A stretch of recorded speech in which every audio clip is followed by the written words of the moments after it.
जमलेल्या माझ्या तमाम महाराष्ट्र प्रेमी बांधवांनो, भगिनींनो आणि मातांनो, मी आजपासून माझ्या भाषणाची सुरुवात वेगळी करायला सुरुवात केलेली आहे. पटते की नाही तुम्हाला? कारण पारंपरिक जी आपली पद्धत आहे, जी मी दसऱ्याला केली होती, जमलेल्या माझ्या तमाम हिंदू बांधवांनो, भगिनींनो आणि मातांनो, लोकसभेच्या वेळेला देश वाचवायचा होता, आता आपल्याला महाराष्ट्र वाचवायचा आहे. अनेक जण धुमाकूळ घालतायत, पण आपला महाराष्ट्र हा काही लेच्या पेचांचा महाराष्ट्र नाहीये. आणि आपला महाराष्ट्र कोणीही पैसे फेकून विकत घेऊ शकत नाही, अजिबात नाही, किती पैसेवाला असू दे. पण महाराष्ट्राच्या मातीमध्ये जो स्वाभिमान, जिद्द आणि एक लढाऊ बाणा आहे, तो कोणी कितीही पैसेवाला उतरला तरी विकला जाऊ शकत नाही, विकत घेऊ शकत नाही. मी आलो तेव्हा भास्करराव रंगात आले होते, रांगत नाही रंगात होते. आणि भास्करराव म्हटल्यानंतर तलवारबाजी आलीच.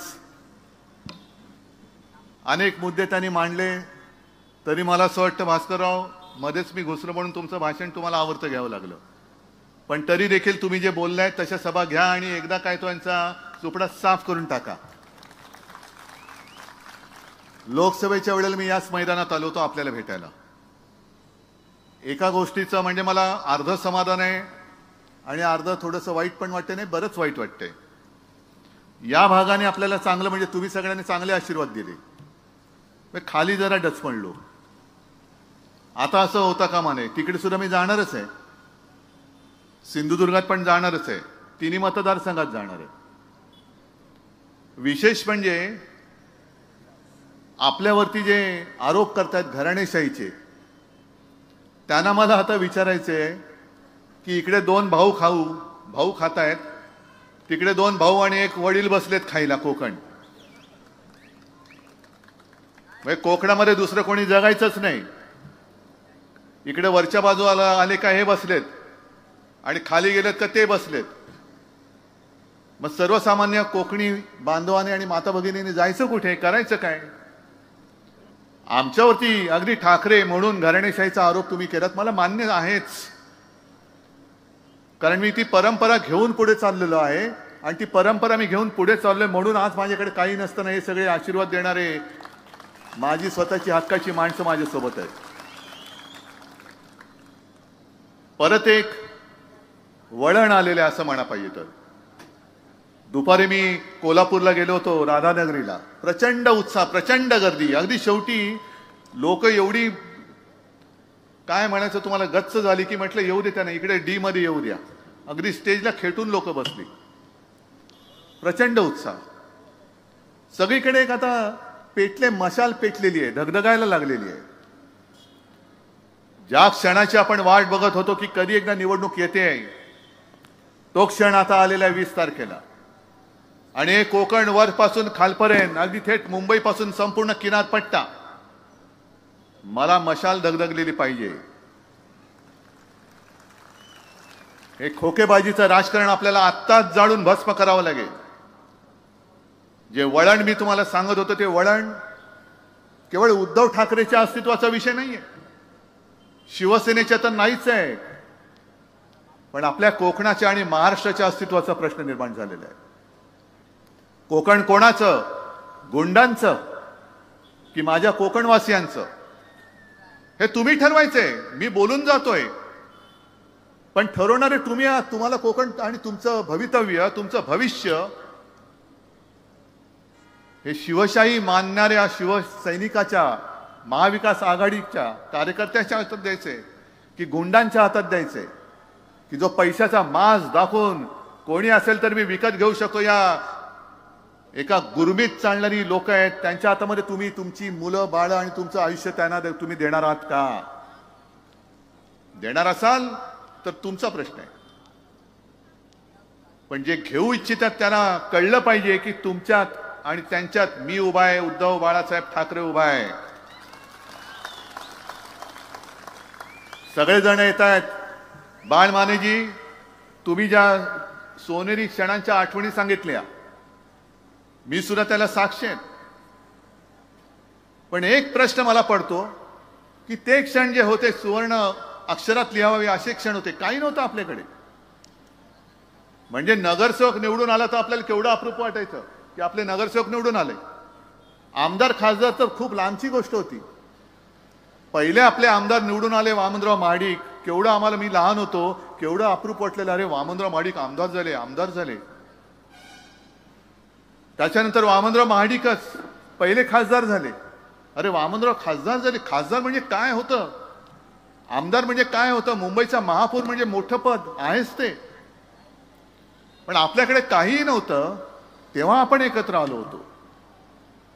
एक वेळ होतं आपल्यामध्ये की नाही, आपल्या देशासाठी आपण एकत्र आलं पाहिजे, हिंदुत्वासाठी आलं पाहिजे, राज्यासाठी आलं पाहिजे.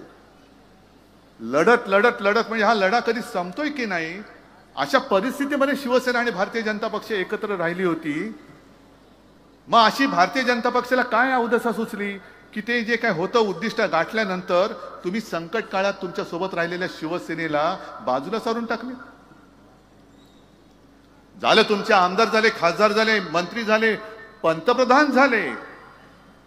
2014 साली मानेजी, मला आठवत आहे का आपल्याला लढावं लागलं होतं.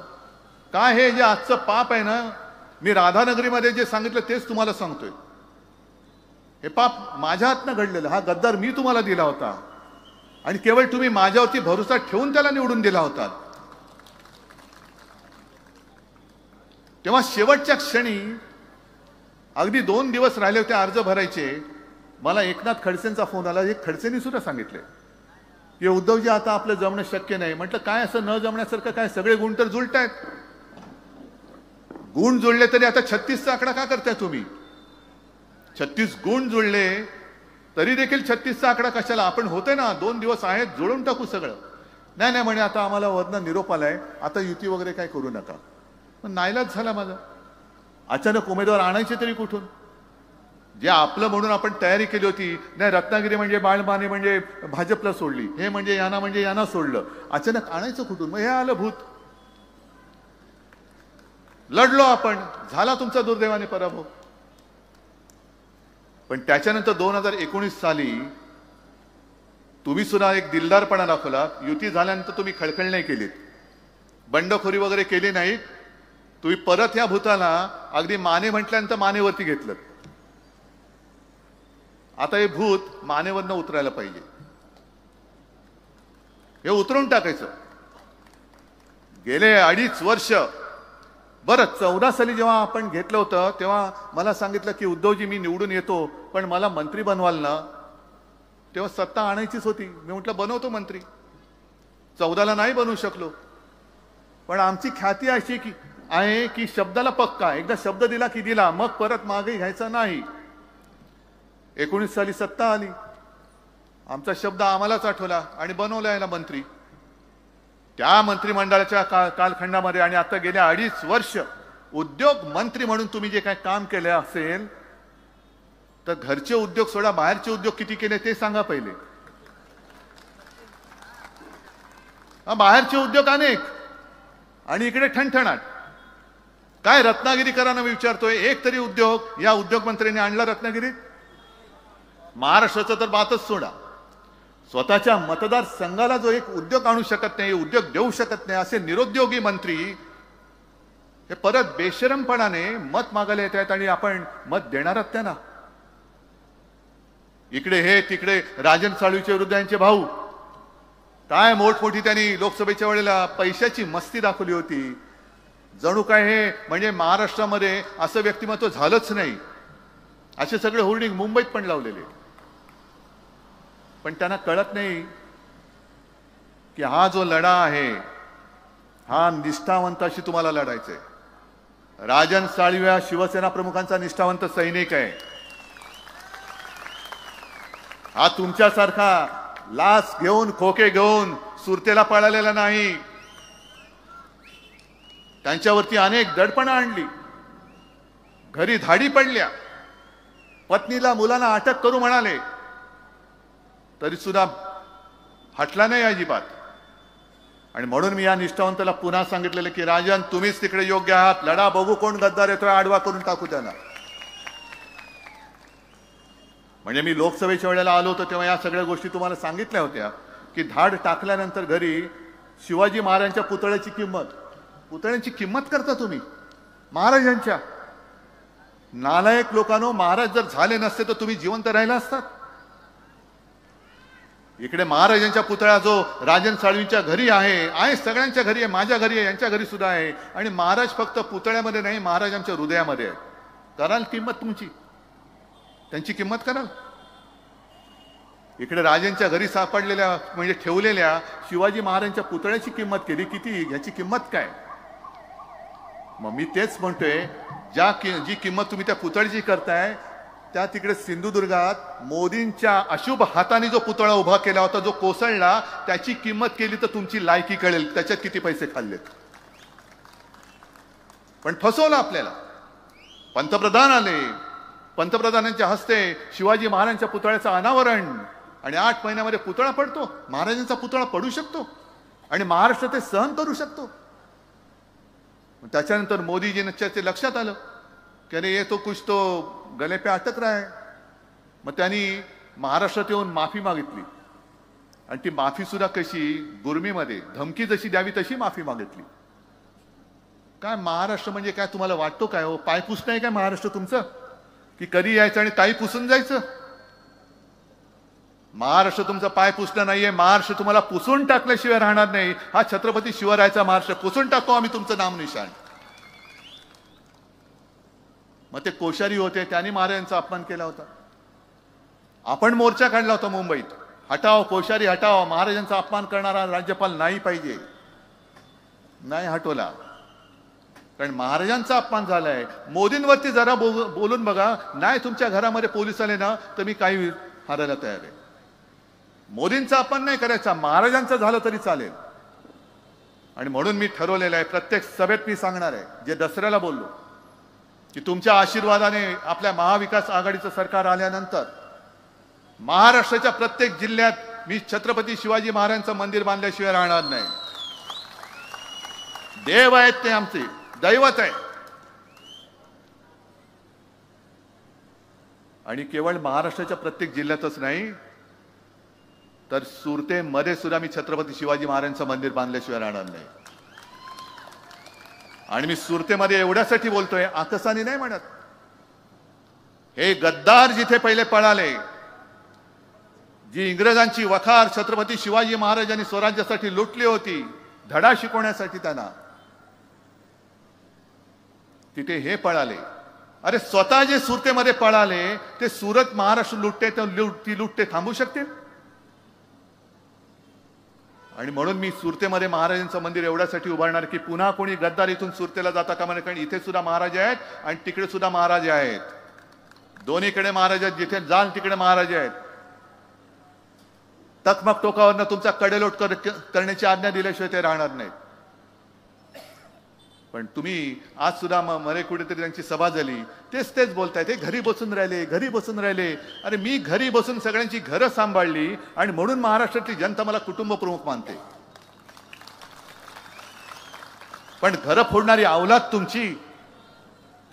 माझी आपली शिवसेना फोडली, सगळ्यांची घरं, शरद पवारांचं घर फोडलं, घर फोडे तुम्ही. घरं फोडताय आणि राज्य करताय, आणि आम्हाला तुम्ही सांगताय यांनी काय केलं नाही. जर मी काय केलं नसतं तर ही जनता आजपर्यंत माझ्यावरती प्रेम करत आले, तिचं प्रेम कधीच आटलं असतं. आणि म्हणून मी तुम्हाला विचारतोय की मी असं काय कोणता गुन्हा केला होता 2.5 वर्षामध्ये मी मुख्यमंत्री असताना. एक तर जागतिक महामारी आल्यानंतर तुमच्या सगळ्यांच्या साथीने आणि सोबतीने महाराष्ट्र करोनाचा बंदोबस्त करण्यात संपूर्ण देशात नंबर 1चं राज्य होतं. संपूर्ण देशामध्ये ऑक्सिजनचा तुटवडा पडून दिला नाही, ना कधी रुग्णशय्यांचा पडू दिला, कसला पडू दिला नाही. कारण तुम्ही जे मी सांगत गेलो आणि तुम्ही ऐकत गेलात, म्हणून आपण ते वाचू शकलो. मग यांनी काय केलं होतं, तुम्ही कुठे होतात, हे कुठे होते. संपूर्ण देशभरामध्ये हाहाकार माजला होता. कुठे सार्वजनिक चिता पेटल्या होत्या, कुठे गंगेमध्ये प्रेतं वाहत होती.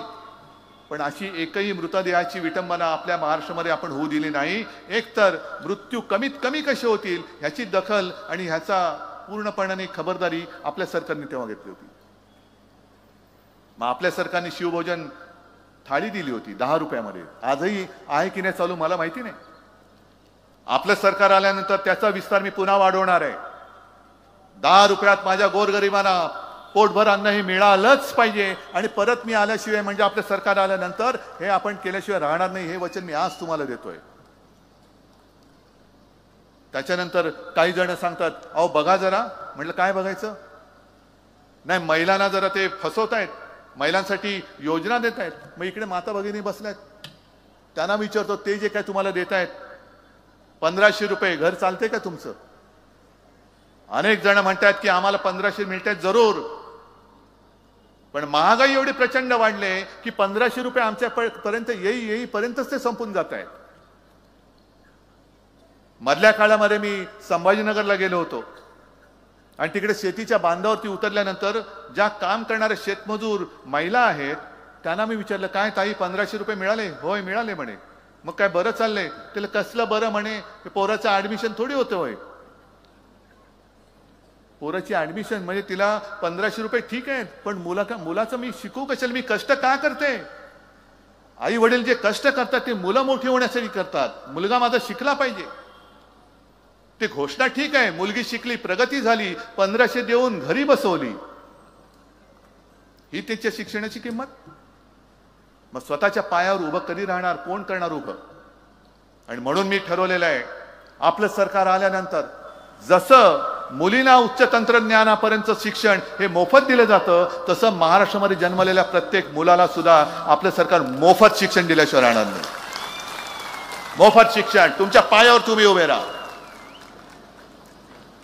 स्वतःची मुलं कष्टाने कमवून तो जो घास तो 1 रुपया जरी असला ना तर त्याची किंमत तुमच्या 1500 नाही 15,000 कोटीपेक्षा जास्त त्या आईला असते.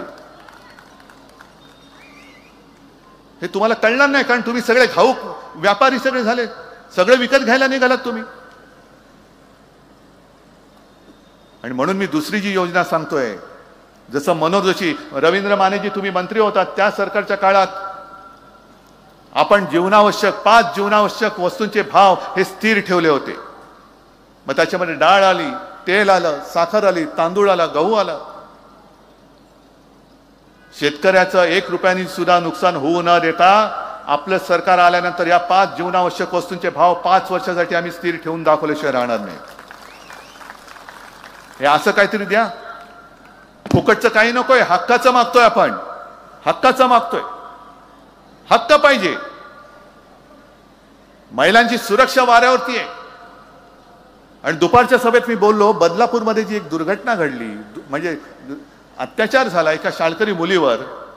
जा हे 3 भाऊ जे आहेत ना, एक देवा भाऊ, दुसरा दाढी भाऊ आणि तिसरा जॅकेट भाऊ, तर तिन्ही भावांना मी सांगतोय तुमच्यामध्ये जर का धमक असेल तर तिघांनी एकत्र मिळून त्या मुलीच्या आईला जाऊन 1500 रुपये देण्याची हिंमत दाखवावी. जा, जोडे खायचे असतील तर जा तिकडे. त्या माऊलीला पोलीस स्टेशनमध्ये ताटकळत ठेवले तुम्ही. तिची तक्रारीची दखल कधी घ्यायची? 10-10 तास बसले, 15-15 तास बसू दे ना, काय मेली तर मेली. पण तिच्या मुलीवर झालेल्या अत्याचाराची दखल घ्यायला पोलीस तयार नाहीत.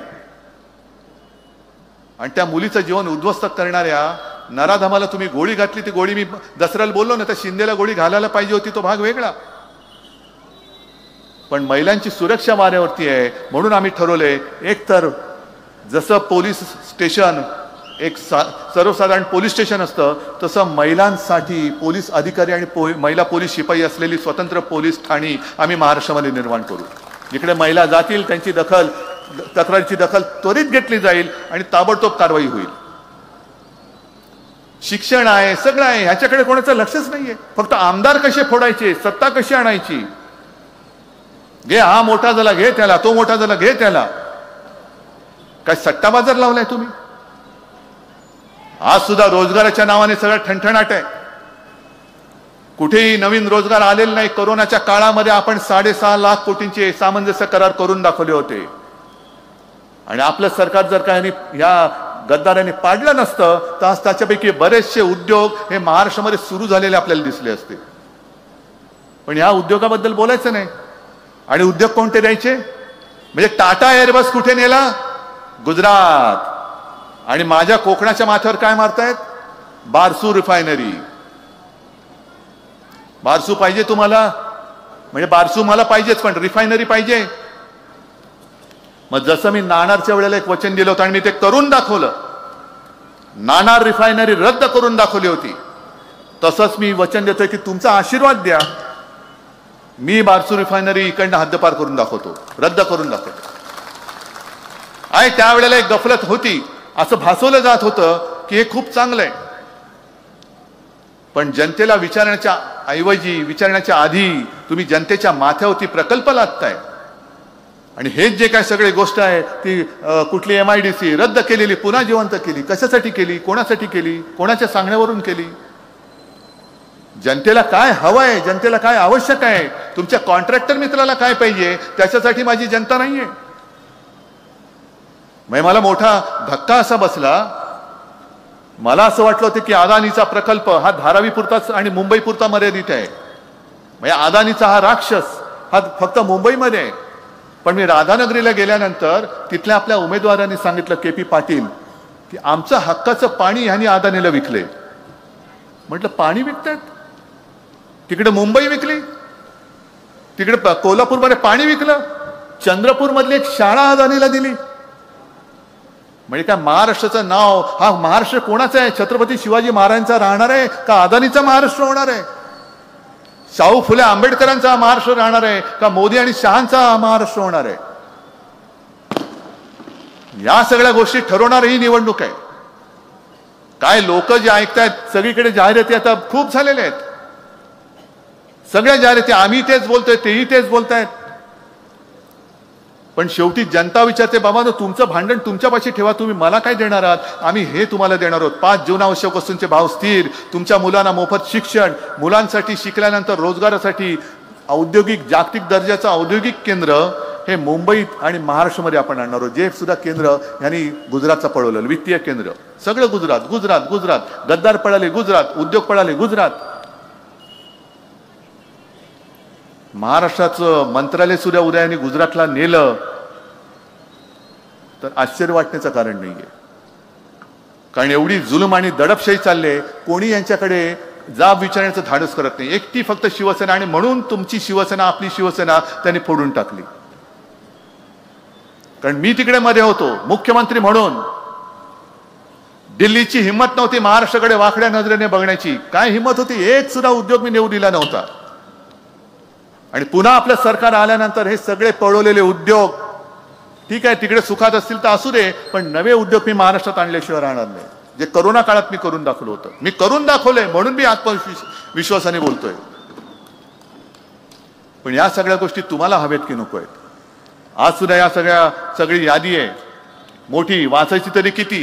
टाटा एअरबस गेला Gujarat, Vedanta Foxconn Gujarat, bulk park Gujarat, सगळं गुजरात, मोठं वित्तीय केंद्र गुजरात, गद्दार पळाले गुजरात. अरे काय महाराष्ट्रामध्ये काय शिल्लक ठेवणार आहेत की नाही? का महाराष्ट्रामध्ये नुसता बेकारीचा तांडा फिरवणार आहात तुम्ही? महाराष्ट्राच्या हातामध्ये काय भिकेचा कटोरा तुम्ही देणार आहात? रोज उठून तुमच्या पायाशी यायचं आणि भीक द्या म्हणून सांगायचं, दे दान सुटे गिरान म्हणून तुमच्या मोदीशांच्या दारात उभं राहायचं? हा भाजप मला मान्य नाही आणि हे यांचं हिंदुत्व मला मान्य नाहीये. मानेजी, आज तुम्ही आपल्या सोबत आलात या व्यासपीठावर, मी आता तुम्हाला सगळ्यांना कळेल, आणि इथे सुद्धा भाजपचे आणि अगदी संघाचे लोक असतील त्यांना मी नम्रतेने सांगू इच्छितो की बाळमानेंच्या वेदना त्यांना विचारा की ज्यांनी भाजप रुजवला ती लोक आता नको आहेत. भाजपचे अध्यक्ष नड्डा सांगतायत आता आम्हाला संघाची गरज नाहीये. मग कोणासाठी काम करताय? 100 वर्ष तुम्ही तुमच्या पिढ्या संपूर्णपणे वाया घालवल्यात. कोणाला डोक्यावरती घेऊन बसलात तुम्ही? हा भाजप संघवाल्याने तरी मान्य आहे का? आणि भाजपच्या जुन्या कार्यकर्त्यांना तरी हा भाजप मान्य आहे का? हे नेतृत्व भाजपचं मान्य आहे का? आज कोकणामध्ये बघाल तर हे सगळी भगव्याचे पाईक महाविकास आघाडीचे सगळे उमेदवार आहेत. एखाद दुसरा कुठेतरी सोडला तरी आपल्याच परिवारातली लोक आपल्यासमोर मी उमेदवार म्हणून दिलेले आहेत. पण भारतीय जनता पक्षाचं जे आज झालेलं आहे, मी दसरा मेळाव्यात जे बोललो की आपल्या इकडे कापूस वगैरे नाही, पण विदर्भात गेल्यानंतर कापसाला एक तो कापसावरती एक रोग आहे, तो कुठला मी विसरलो, डिंक्या रोग म्हणतात वाटतं त्याला. तो खोडाला लागतो आणि खोड पोखराला लागतोय. तसा हा दाढीवाला खोड किडा हा भाजपला लागलेला आहे. भाजपच पोखरून टाकतोय तोय. सगळे सगळे उपरे सगळे भाजपामध्ये जात आहेत. कसा राहिलाय कुठे भाजप? तो अटलजींचा भाजप गेला कुठे? अडवाणीजींचा भाजप गेला कुठे? अगदी जुनी जुनी जी लोक होती त्यांनी निर्माण खस्ता खाऊन खाऊन वेळ प्रसंगी रक्त सांडून मेहनत करून जे एक स्वप्न जोपासलं होतं, त्या स्वप्नाला आता हा खोडकिडा लागलेला आहे. हा खोडकिडा लागलेला भाजप, ह्या भाजप म्हणून मानायला तुम्ही तयार आहात का? हे मी ओरिजिनल भाजपच्या कार्यकर्त्यांना विचारतोय. बरं, दुसरा महत्वाचा प्रश्न असा की एक प्रश्न मी तुम्हाला विचारतो, पण मी विचारल्यानंतर ती व्यक्ती ओरिजिनल कोणत्या पक्षाची हे तुम्ही उत्तर द्यायचं. देताय? तयार आहात? जसं आपण टीव्हीवरती बघतो ना, अब आपका समय सुरू हो रहा है, तसं मी तुम्हाला सांगतो, हे सरकार आणि विधिमंडळ आहे. या विधिमंडळाकडे बघितलं तर मुख्यमंत्री ओरिजिनल कोणत्या पक्षाचा? आताचा जो मुख्यमंत्री आहे गद्दार, तो ओरिजिनल कोणत्या पक्षाचा आहे? हा, अरे मोठ्याने बोला ना. शिवसेना. दोन्ही सभागृहाचे अध्यक्ष कोणत्या पक्षाचे आहेत? दोन्ही सभागृहाचे विरोधी पक्ष नेते कोणत्या पक्षाचे आहेत? अर्धे अधिक मंत्री कोणत्या पक्षाचे आहेत? अरे मग एवढं वैभव तुमच्या सोबत अधिकृत होतं, का शेण खाल्लत? मग शिवसेना नको, म्हणजे ओरिजिनल शिवसेना नको, उद्धव ठाकरे नको. उद्धव ठाकरे ना मोदीजी गेल्या वेळेला बालासाहेब की नकली संतान म्हणतात आणि निर्लज्जपणाने माझी माणसं उरावरती, तुमच्या लोकांच्या उरावरती बसून तुम्ही तुमचा टेंबा मिरवता. हे कोणतं राज्य आहे? कुठे चाललोत आपण? महाराष्ट्राला दिशा देण्याची वेळ आलेली आहे आणि महाराष्ट्राला दिशा देण्याचा जो अधिकार आहे हा तुमच्या हातामध्ये. मी आता येता बातमी कोणीतरी मला सांगितले की येत्या 8 तारखेला काहीतरी आता सुनावणी लावलेली आहे सर्वोच्च न्यायालयात शिवसेनेच्या नाव आणि निशाणीबद्दल. मधल्या काळात आपण बातमी वाचली की न्यायदेवतेच्या डोळ्यावरची पट्टी काढले. आता तरी मला अपेक्षा न्यायदेवतेला दिसतंय की नाही का सुनावणी नुसती सुनावणी आहे का नुसती बतावणी आहे हे त्या 8 तारखेला कळेल. आणि मी सर्वोच्च न्यायालयाच्या त्या न्यायमूर्तींना सुद्धा, अगदी चंद्रचूड साहेबांना सुद्धा हात जोडून विनंती करतोय, अहो 2.5 वर्ष झाली आम्ही न्याय मागतो आहोत. न्याय केवळ उद्धव ठाकरेसाठी नाही तर देशातल्या लोकशाहीसाठी मागतो आहोत. अशा पद्धतीने जर का कोणी कोणाला फोडून सत्ता काबीज करायला लागलं तर लोकांचा, जनतेचा, लोकशाहीवरचा आणि न्यायालयावरचा सुद्धा विश्वास उडाल्याशिवाय राहणार नाही. आणि मग एकदा का लोकशाहीवरचा विश्वास उडाला, एकदा का न्यायालयावरचा विश्वास उडाला आणि लोक जर का काही करायला लागली तर त्यांनाच पकडून तुम्ही फासावर लटकवणार? ही न्यायालयाची पद्धत आपल्या देशात चालणार नाही, ही चालू शकत नाही. म्हणून 8 तारखेला मी हात जोडून विनंती करतोय की सुनावणीची बतावणी करू नका. आम्हाला जो न्याय आहे ही आमची शिवसेना. अहो माझं नाव तुम्ही दुसऱ्याला नाही देऊ शकत. जे नाव माझ्या वडिलांनी आणि माझ्या आजोबांनी दिलं हे नाव कोणाचाही अधिकार नाही. नाव देण्याचा नाही, निशाणी देण्याचा द्या, कारण तो अधिकार तुमचा आहे, निवडणूक आयोगाचा आहे. पण ओरिजिनल नाव हे माझ्या पक्षाचं माझ्याकडे आहेच. तिथे मी निवडणूक आयोगाचा सुद्धा निकाल मान्य करणार नाही, करतच नाही. माझी शिवसेना आहे आणि माझ्याचकडे आहे ती. वाटेल ते उरफाटे निकाल तुमचे आम्ही ऐकणार नाही. एखाद्याचं नाव जर त्याच्या आईवडिलांनी ठरवलंय आणि दुसरं कोणीतरी सांगितलं की नाही ह्याचं नाव नाही, हे नाव आजपासून माझं आहे, नाही देऊ शकत तुम्ही. तसं माझ्या पक्षाचं नाव शिवसेना आहे आणि मी शिवसेनाच वापरणार. आणि न्यायमूर्तींना सुद्धा मी परत विनंती करतोय की सुनावणी नव्हे, आता निकाल द्या आणि नाहीतर सुनावणीची बतावणी सुद्धा करू नका, सरळ पुढची तारीख देऊन टाका. मग नाईलाजाने मी बोलतोय, कष्ट होत आहेत मला बोलताना, न्यायालयाचा आदर करून मी बोलतोय. आणि म्हणूनच आता न्याय मी तुमच्याकडे मागतोय. ही लढाई ही अनेक पैलूंनी होणार आहे. म्हणजे महाराष्ट्राच्या अस्तित्वाची लढाई आहे. महाराष्ट्र कोणाचा हे ठरवणारी आहे. महाराष्ट्रावरती गुंडांचं राज्य येणार आहे का आपल्या शिवरायाच्या मावळ्यांचं येणार आहे ते ठरवणार आहे आणि माता भगिनींना सुरक्षित राहायचं की नाही हे ठरवणारी ही निवडणूक होणार आहे. आणि मला खात्री आहे की या सगळ्या गोष्टीचा विचार करून मतदान करण्याएवढे तुम्ही सुज्ञ आहात. कोकण हा नेहमी गुणग्राहकता, कोकणचे जे कोणी लोकप्रतिनिधी आले, मग ते विधानसभेत असतील किंवा लोकसभेत असतील, कोकणी बांधव शांत राहतो, पण त्याला करायचं ते बरोबर करून दाखवतो. आणि म्हणून मला खात्री आहे की इथली ही घराणेशाही, यांची वरची आणि तिथली खालची आणि वरती बसले ते खालच्यांचे वडील, ही घराणेशाही नव्हे, ही गुंडशाही आहे. आणि ही गुंडशाही तिला तुम्ही चूड लावल्याशिवाय राहणार नाही. आणि तसं तुम्ही ते कराल एवढी खात्री बाळगतो आणि आपली रजा घेतो. जय हिंद, जय महाराष्ट्र.